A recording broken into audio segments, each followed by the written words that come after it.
नमस्कार मंडळी, कशा आहेत? बरे आहेत ना मंडळी? आज आपण आलोय वाड्याला आलोय आणि इकडे आल्यावर आपल्याला आज एक नवीन वस्तू बघायला भेटली. ती म्हणजे पावसाळा झाल्यानंतर जंगलामध्ये निघणारी वस्तू जी आहे ती. हे बघा, सगळ्यांना परिचयाची असेल. याला म्हणतात वास्ते शिंद, जे आपण म्हणतो.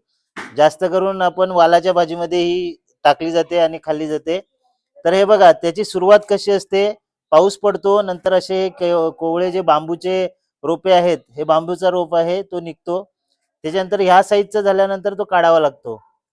हा काढून आपले मदन भाऊ आहेत, हे मदन भाऊ आहेत. मदन भाऊंनी हे काढून आणले. किती आणलेले मदन भाऊ? असे 5 आणलेले मदन भाऊंनी. आणि किती राहिलेत आता कापायचे? 2 कापायचे राहिलेत. एक मदन भाऊच्या हातात आहे तो, आणि एक हा. तर हे पाऊस पडल्यापासून किती दिवसात निघत असतील मदनदा?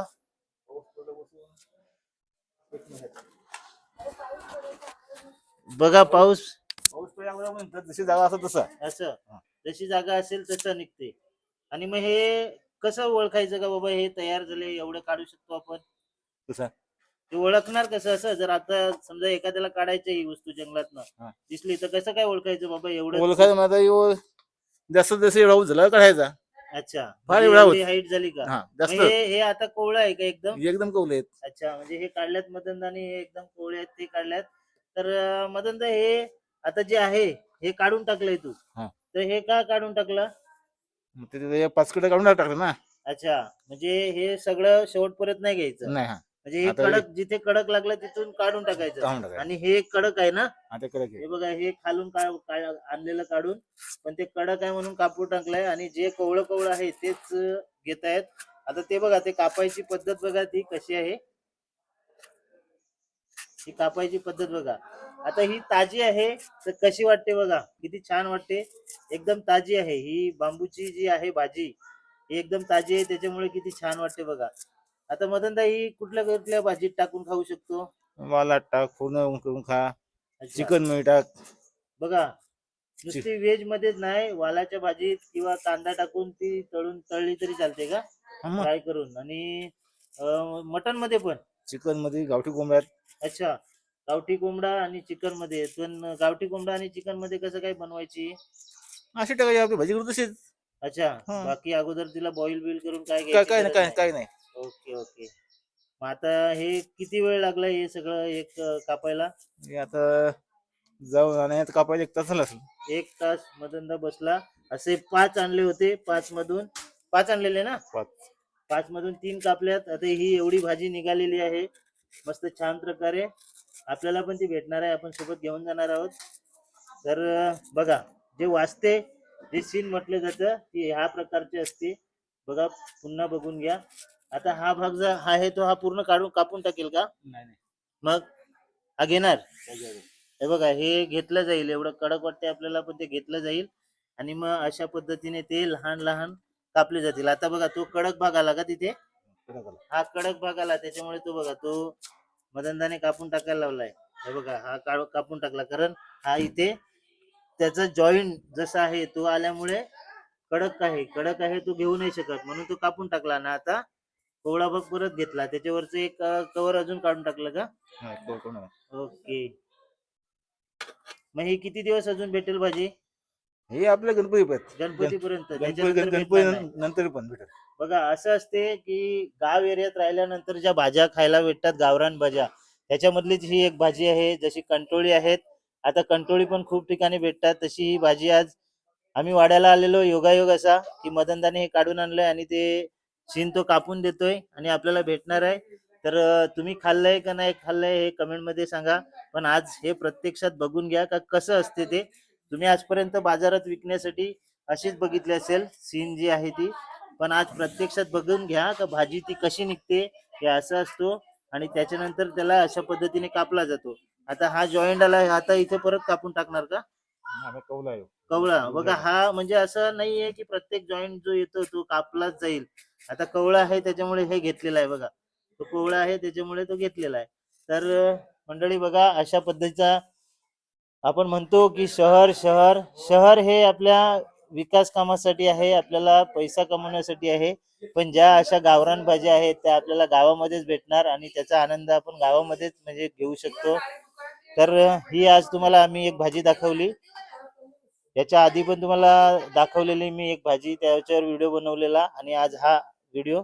तर मदनदा, अजून काय सांगू शकतो तू या भाजीबद्दल? ही काय सांगायचं भाजी खाण्याचा फायदा काय आहे? खाण्याचा फायदा म्हणजे आयुर्वेदिक भाजी आहे सगळी. हा? आयुर्वेदिक भाजी आयुर्वेदिक बघा, बिना म्हणजे खताची. बिना खताची. याला खत वगैरे लावलेलं नसते, औषध फवारणी नाही, विशेष ते पण आहे एक. मदनदा जे बोलले ते खरं आहे का? खत नाही याला, औषध फवारणी नाही, काही नाही. बघा कसं एकदम, कुठे कीड दिसते तुम्हाला या भाजीला? कीड म्हणून विषय नाहीये, जेवढं करत जाणार कापत जाणार, कीड कुठे लागलेली नाहीये. खत नाही, औषध नाही, त्याच्यामुळे बघा तरी सुद्धा ही भाजी ला कीड नाहीये. विशेष म्हणजे बघा किती ताकद असेल या भाजीमध्ये. आणि तीच आपण आज जे जंगलतोड चालू आहे त्याच्यामुळे या भाज्या आपण येणाऱ्या काळात पुढच्या पिढीला भेटतील नाही भेटतील, कारण जी परिस्थिती सध्याची चालू आहे जंगलतोड, त्याच्यामुळे या भाज्या लुप्त होत जातील आणि एक वेळ असा काल येईल पुढच्या पिढीला या भाज्या भेटणार नाहीये. आता बघा आपल्याला, आता तुम्हाला ती भाजी दाखवली मी, शिंद जी बांबूची भाजी ती दाखवली. त्याच्यानंतर आपल्याला अजून एक इथे वस्तू दिसलेली आहे. ती वस्तू म्हणजे बघा, आता ही आमच्या फायद्याची आहे, काही इकडे भेटलंय त्याच्यामुळे तोडून तोडून घ्यायला लावलंय. कारण हीच वस्तू सध्याच्या परिस्थितीला मार्केटमध्ये 80 रुपये किलो चालू आहे. 80 नाही, सॉरी, 120 ते 150 रुपयापर्यंत चालू आहे आता. म्हणजे विचार करा. आणि याचा सुगंध जो आहे हा गावठी आहे, कढीपत्ता सगळ्या भाजींमध्ये वापरला जातो, सगळ्या भाजींमध्ये. तुम्ही काही वडापाव खा, डाळ घ्या, काही घ्या, त्या प्रत्येक भाजीमध्ये असतो. पण बघा हा गावठी याचा जे आहे बघा किती छान प्रकारे आहे. का ह्याच्यामध्ये कीड दिसते तुम्हाला? अजिबात नाही. आता मार्केटमध्ये जे हायब्रिडचा जो येतो, पानं जी असतात ती खूप मोठी असतात. आता याची पाने बघा लहान आहेत आणि याचा सुगंध आहे तो खरोखर ओरिजिनल आहे. कारण हा आपल्या गावठी ठिकाणी झालेला आहे, शेती नाही केलेली याची. तर हे किती तोडून घेणार आता तू?